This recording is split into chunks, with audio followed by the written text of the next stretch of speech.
नाज़रीन, मुल्क में वधंदड़ महांगाई सबब जिथे ॿिया कारोबार मुतासिर थिया आहिनि उते वाक़ा ॾेई फिरी करे रोडनि रस्तनि गाॾियुनि ते चणा बिस्किट पकोड़ा वग़ैरह विकिणंदड़ बि परेशानीअ में मुब्तला थी विया आहिनि।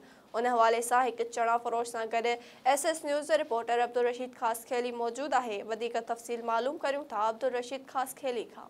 बिल्कुल वधंदड़ महंगाई सबब सफ़ेद पोश त परेशान पर गरीब तबको वधिक परेशान में ॾिसण में अची रहियो आहे। मूंसां हिन वक़्तु हिकु चणा फरोश गॾु आहे, वधीक हुन सां ॻाल्हि ॿोल करियूं था। साईं, असांजो हमेशह इहो ग़रीबाणो गुज़र रहियो आहे। जीअं महांगाई जे दौर में गुज़री रहिया आहियूं, उन जे ख़िलाफ़ु असां हिकु चणा विकिणी रहिया आहियूं, बचनि जो गुज़र करे रहिया आहियूं।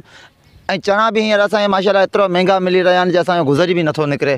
हीअ महांगाई जो दौर आहे, महिरबानी करे कुझु महांगाई ते कंट्रोल कयो वञे।